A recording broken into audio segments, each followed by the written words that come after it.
photojournalist and sociologist, and I'm here today with Leana Chan. Okay, she is a fabulous young lady here, 5 years in the game as far as politics in Houston is concerned. Please introduce yourself. Hi, my name is Leana. I've been working on campaigns for about the last 5 years across the U.S. I've had the privilege and honor to work with some pretty incredible people that are doing really, really good work. So I'm super excited to be here. Yes, and as always, what started you in the world of politics? First off, you don't find many people that want to get into politics, Mm-hmm. and then you really don't find people, especially women, who want to get into politics. Absolutely. I think for me personally, one of the reasons that I got involved into politics to begin with is that I feel like I've always been very passionate about helping people. Okay. And I feel like politics is the avenue that I can help do that on a massive scale and also micro scale. So I get the best of both worlds. So when you say help people in what way, what fashion? Right, so I believe that the beauty of having two parties or multiple parties is that you get a lot of people that are very passionate about the community, no matter what their beliefs are. And I think it's a privilege and honor to get to represent your community and to listen to voters and to listen to what they care about and then to make decisions that reflect the best interests of your community. Well, let me ask you, since you talked about parties and multiple parties, are you open to independent candidates? I am, absolutely. Why? I believe that nowadays there are some issues that are aligned with more Democrats and some issues that are aligned with more Republicans, but I believe the future is kind of heading towards middle ground where voters they care about specific issues rather than aligning themselves with any particular party. Understood. It's all right. So in terms of Houston politics, are you rooting for anyone? Ooh, I think I'm rooting for the best interests of the community in general. Now that is a very generic answer. I need a personal answer. Personal answer, I think one of my biggest inspirations is Al Green. Okay. I think he has a lot of courage to stand up for what he believes in and to not back down. And I think that's something to admire in any politician. Okay. And so with Mr. Al Green, or Congressman Al Green for that fact, his policies, what attracted you to them? I think that Al Green does a really incredible job about listening to issues that are relevant to his district. I remember he did a whole media tour. He did some press conferences and did some personal statements about how cutting Medicaid would really hurt people in his community. Okay. And I think that that's been a consistent thing with him, where he consistently goes back and realizes how legislation really impacts people on a day-to-day. Understood. So in Houston, are you seeing a change or a shift in demographics when it comes to who's voting for who? I would say so. Oh, for example. I would say, for me, since I do data acquisition analytics, what's really interesting is to see trends of voters and how they shift from one issue to the next. So I think that, again, voters are trending towards being more invested in specific issues rather than people. Okay. All right, let me ask you. There is a trend, or at least it is said that it is a trend, that Black American men are leaving the Democratic Party or voting more Republican, more so than ever. Is that a true fact? From what I've seen, I believe that is true. Why do you think that is?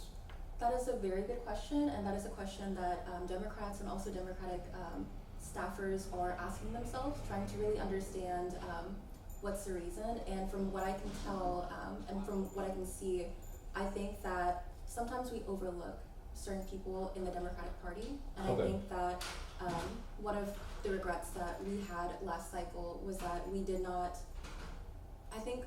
pay enough attention to Black men, what they were concerned about. What now, key word, you said we. All right, so are you like a part of the Democratic Party, or you just simply work with them as far as analytics is concerned? I do work with a lot of Democratic candidates. Okay. And how are they feeling about that shift and change in demographics? How are they feeling about that? Absolutely, I think they're very aware of it. Okay. So I think that's a good first step of So with that change in shift in demographics, is the Democratic Party, at least in Houston, are they going to cater more towards Black American men? I would hope so. Okay. I'm super excited about the leadership that we have here in Harris County, and also the new chair that we have for the Texas Democratic Party.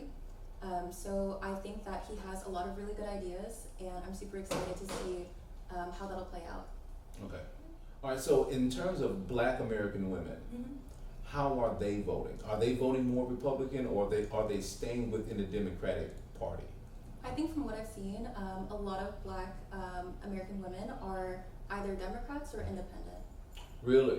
All right, so there was no change towards the Republican Party, but why independent? Because I feel like sometimes, that's a good question. I honestly would have to think about it a little bit more. Okay, no problem. Maybe we can come back around to it, or maybe we can address it on another episode. I'm Yeah, absolutely fine with that. great, yeah. Yes. As far as the Republican side, what are you seeing? Honestly, so many different things are happening in the news nowadays as far Okay. as Republican policy. So I think that there's a lot of issues to be talked about, and a lot of different, micro issues that people are concerned about. This is a hot button issue with a lot of people in Houston, but really around the country. What are the Houston politicians doing to bring jobs? Now, when I say jobs, I'm not speaking about jobs in which pay $8 an hour. I'm speaking about jobs that are paying at least $18, $20 plus. What are they doing to bring those jobs in? I think what I've seen is that there's been a very strong push to see which industries are currently either underdeveloped or Okay. need personnel, and then trying to kind of address that need for more people to come in and work and fill those roles. Okay, so which sectors are you privy to? Sure, I know oil and gas is a huge thing here in Houston and Texas, and I've seen there's been some conversations to see how we can make more roles in specific industries such as that. Okay, now let's talk about oil and gas. I've dealt and dabbled just a little bit in the oil and gas industry, and here's what I noticed. We're talking the average person on the ground, working 12 hours a day in Exxon plant, right? This is what I see. Mexican contractors getting all of the contracts, Black Americans being pushed out, and if they are qualified to do roles such as safety, they are finding themselves being employed at that rate, far few in between. Now, I'm not trying to racialize it or anything like that, but this is just the hardcore facts. This is what I see. And the ones that are typically in the upper echelon of management are typically white males. That's what I see. What are the politicians in Houston how are they going to fix that? Gotcha. I would say it goes beyond oil and gas. I would say it goes into different industries as well, including the industry that I work in personally. I think that sometimes we see just white men in positions of power, and they're not really willing to lift people up or give opportunity to people that show incredible promise. And so I think that that's an issue that should be addressed across the board. For me personally, I've had the privilege and honor to have incredible mentors that have been able to pave the way to lift people up, and I would hope that the oil and gas industry and other industries follow suit as well. I know it's an ongoing conversation, an ongoing topic, especially here in Texas, but I will never give up. Okay, so let's, drilling down into your precinct. Can I say that? Is that the correct term? I'm sorry? Your district? Sure. Okay, so for your district, what are those demographics like? I think Houston is such a beautifully diverse city that you can get different demographics no matter where you go. I know the upcoming congressional race in Congressional District 18, we've done analysis into that district, and it used to be a majority African American registered voters, and we've seen a strong shift towards Hispanic voters as well. So it's really cool to see trends develop like that, and for elected officials to really have to take that into consideration to reach out to that community as well. But you said it used to be African American, so what is it now? Now we've seen a increase of Hispanic registered voters in that particular congressional district to the point where it's an up and coming community. So I would hope that every congressional candidate in that district makes an effort to reach out to the Hispanic community as well. Okay, looking in terms of education, Sure. what is it looking like for your district? For my district, Mhm. I would say it's mostly, honestly, I would have to get back to you on that. Okay. I'm not sure the Okay. answer. Culturally, what are you seeing? Culturally, again, Houston is such a beautifully It diverse is a place. very diverse place.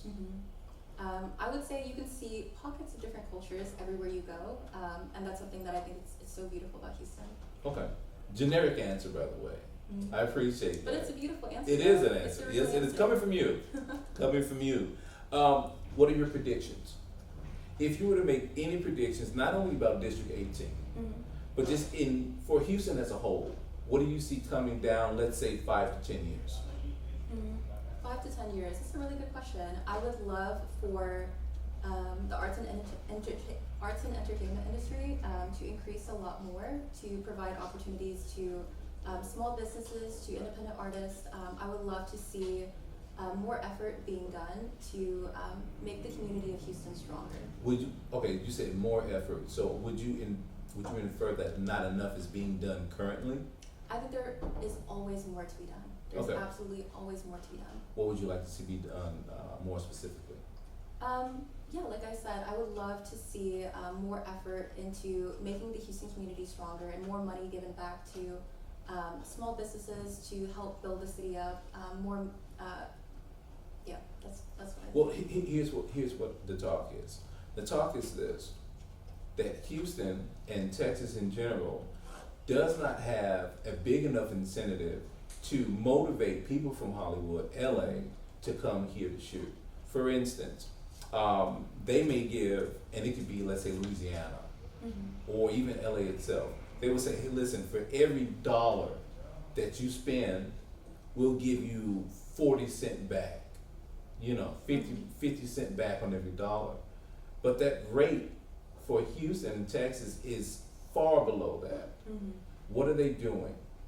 These politicians, what are they doing to correct that? I'd have to get back to you on Okay. that. I'm not sure. That's absolutely fine. That's absolutely fine.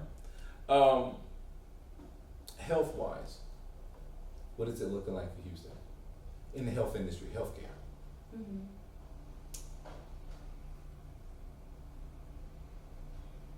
Is it getting? Listen, we are a health hub. We have some of the biggest major hospitals here. We do. I mean, they're doing a fantastic job, right? But is anything new coming? I'm honestly not sure. Okay. On the economic front, what do you see? On the economic front, Mm-hmm.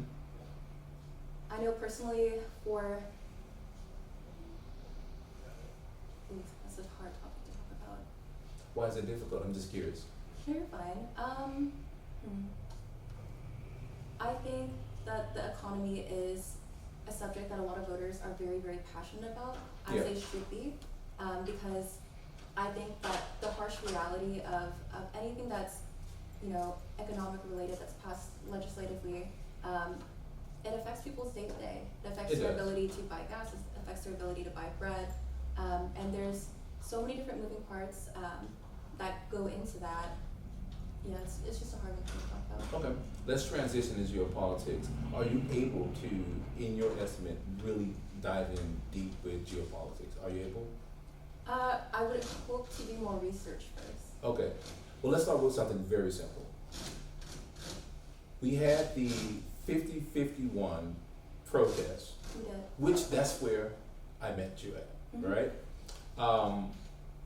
What are your thoughts on that protest? I think it was an extraordinarily well-attended protest. It was Okay. a peaceful protest, which I'm super proud of the city of Houston for showing up and for advocating for what they believe in, and doing it in a peaceful way as well. It was very peaceful. It was. I had the privilege and honor to see a lot of different elected officials take the stage and to stand with the people of Houston and address some concerns that Houstonians feel very passionately about. Okay. And your thoughts on immigration and the Trump administration? No thoughts? No thoughts. Okay. Iran, Israel? Any thoughts there? Definitely no. Sorry. No thoughts. Okay. What does tickle your fancy? There are definitely things I want to talk about that Such happened as? during the protest. What Let me happened? let me put my thoughts together. Okay. I think that from what I've seen, I've had some staff members that attended the protest in Virginia and attended the protest across the U.S. Mhm. And I think in Houston, the tone was a little bit more solemn. I think that because Houston is so diverse, there's a lot on the line with all of the legislation that's being passed. And What do you all mean of a lot on the line? I think that there is some fear to see about the. Sorry, I'm really trying to like walk the line on this one. No, I understand. Take your time. Mm-hmm. But what's on the line? We curious. People want to know. That's true. I'm really trying to like find the words to phrase this really well. Okay.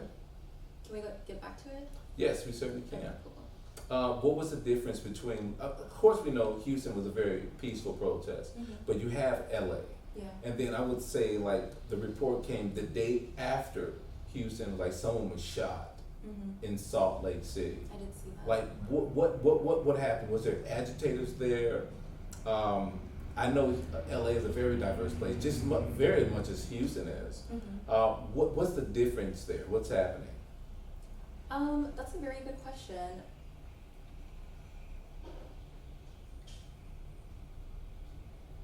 I'd have to do more research into it. Okay, fair enough. Let's take a look at some positives and negatives. Sure. All right. Positives of Houston. It is beautifully diverse. I know I keep saying that. I know, I but it's genuinely true. mean it, I mean, seriously, I come from Chicago, right? Chicago is a very segregated place. Mhm. Like, when I grew up, I had no white friends. I can't be friends with the Mexicans. I can't be friends with the Puerto Ricans because we'll kill each other. That's just what it is. But here in Houston, I can live next to those very same people Mhm. and have great conversations, share great food, really have a great time. But with the diversity in Houston, there has to be some kind of negative. What do you see? Honestly, I don't really see any negatives with it being so diverse. Okay. I think it's I can't think of any negatives. Okay, so Houston is just like in your perspective, it's an all-around just great place to be. I think the infrastructure could definitely be better. Okay. As far as roads go, as far as flooding goes, as far as those two specific issues are the top issues that pop to my mind. Yeah. There was a great migration of people that was considering moving away from Houston because of the flooding and the disasters. And these are not like major disasters either, for the exception of Burl or something like that. Mhm. But those blackouts that come every time there's a strike of lightning or something like that, people have been getting fed up with that. And I read a report and it said sometimes people in Houston are tired of being strong. Mhm. Your thoughts? I definitely agree. I know, depending on what area of Houston that you live in, you're facing the same problems over and over again. Where if you live in an area that's prone to flooding, not enough is being done to mitigate that risk for people that live in that specific area. So you face the same problem year after year after year, and it can get very tiring and very draining, and also super expensive as well. Yes. So you try and maintain, just your sanity or just like your belongings. After something like that happens. So what are the politicians in District 18 looking to do about that? I would hope they would advocate for allocating more resources to help with infrastructure problems, to help with roads, to help with construction, even like the electrical grid. Okay. I would hope that there's work to be done to make sure that everyone can have the privilege of, having lights on at home and not worry about, if there's a huge storm, what do I do? What does my family do? Okay. Now here's the deal. We know that there's an issue with infrastructure. Yep. What is CenterPoint looking to do about that? I know they had some new installations of poles, different things like that. Mm-hmm. But I mean, are they looking to do anything beyond that, to your knowledge? I would hope Okay. so. Not to my knowledge, but I genuinely would hope so because it's been an ongoing issue and something needs to be done about it. You sound pretty furious about that. Like quiet furious, right? Yeah, a little bit. Have you been affected by that? I know a lot of people that have. My sisters, the areas of Houston that they live in, Mm-hmm. are affected by any sort of drop of rain, and so I understand Wow. like how tiring that can be. And also, when you have like a lot of kids, when you have a huge family, it's not just you that you worry about; it's your entire family. And so, just seeing what my sister's gone through, it definitely makes me a little bit passionate about that specific issue. All right, so in District 18, crime, how do you guys tackle that? Oof, I'd have to get back to you on that. Okay, do they have anything in place that you may have ran across or heard that they're going to be doing to tackle crime? It's crime everywhere. This is not to say that District 18 is like some high crime area. Mm-hmm. That's not what we're saying. What we're just trying to get a baseline. Like, Gotcha. people are always looking for that next layer of added protection or security. Mm-hmm. What's being done? I'm not 100% sure. I'd have to get back to you on it. Okay, fair enough. Let's talk about you. Sure. What's your favorite color? Probably pink. Why? I don't know. I think it's just a cute color. It's kind of girly. I like it. Kind of girly. It's like the first color girls see is like pink or blue. Yeah, that's fair. Okay.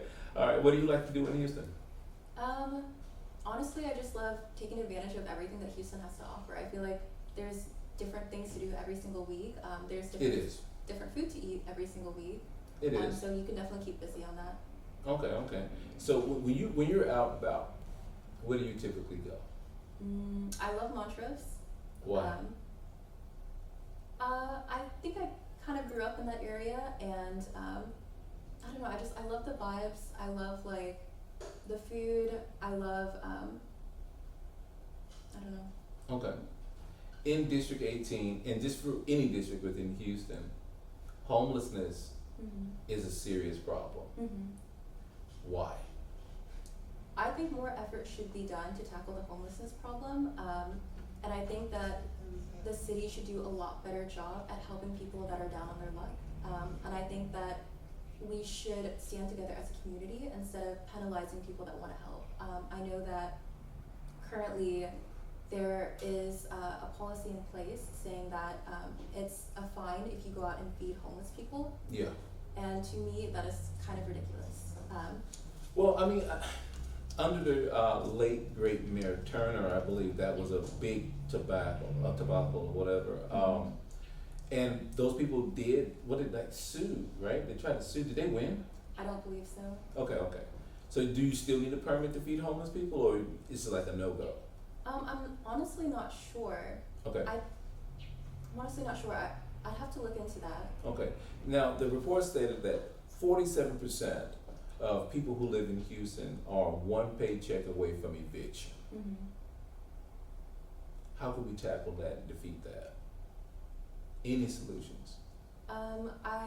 The first thing that comes to my mind is probably more social services available for people. Okay. Cost of living is high in Houston. It's not as Not bad. that much. It's not that bad. It's not as bad as it is in other cities, but it's still, depending on where you live, it can be quite expensive. Okay. And so, I lost my train of thought. No, it's okay. You were talking about it could be quite expensive in some areas of Houston compared to others, but it's not overall that bad when compared to other cities. Yeah, that is true. Yeah, so I think maybe addressing cost of living and also more social services to help people out. That way they don't have to live paycheck to paycheck. Oftentimes you hear a Republican candidate say, hey, listen, we need to slow down on the social services, which ultimately means that, hey, we're going to cut some social services. Yep. What do you say to that?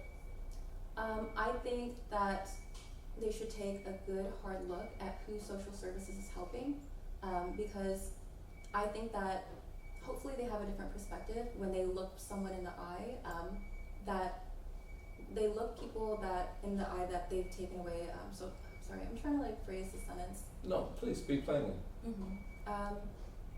Yeah, sorry, what was? It's okay. Like completely blanking. No, it is absolutely okay, because oftentimes, it can be a bit much. Yeah. With social services. If you have a Republican candidate, and even if it's a Democratic candidate that wants to cut social services, like, what do you say to them? I would say not to. Okay. I would say Okay. social services help people, and I think that for me personally, it's helped me when I first moved out of my mom's house, when I was working like a minimum wage job, didn't know what to do with myself, and so my heart just goes out to everyone that's been in a similar situation, and also worse, like when you have a family to feed, when you have other responsibilities, all of these expenses add up, and then you end up with someone living paycheck to paycheck because they don't have the resources that they need to kind of get their footing. Okay. So what is the biggest or the number one social service thing that's needed for people? Is it food? Is it clothing? Is it mental health services? What is it?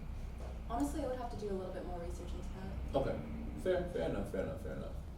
Well, just like I said, this is just the first of many interviews, hopefully. Where can people reach you? Out in the streets, I don't know. Oh, come on. Social media, Instagram, Facebook, what do you got? Gotcha, yeah. So, honestly, as a consultant, I just give people my phone number. Probably shouldn't be doing that. Okay. Trying to think of where else can you reach me? Probably not Instagram. Really? You're not on Instagram? No digital footprint. Is that what you're saying? I try to take a little bit of a space between my Instagram and social media, and also like what I do for work. Where can they reach me? I don't know. Wow. Okay, no problem. It is okay. Everyone is different. Some people are more private than others, and I do understand that. Living in today's times, get creepos all over the place. I understand, most definitely. But Leana, I can tell you, it was a very much good pleasure for me to be able to talk to you today and get insight from you regarding District 18 and what's going on in Houston and how you're kind of perceiving things to be when it comes to the people of Houston. Thank you very much. It's an absolute pleasure. Absolutely. It's an honor to be here. Thank you so much for having me. Thank you. That's real good. Okay, please don't make me look stupid. No. Please. No.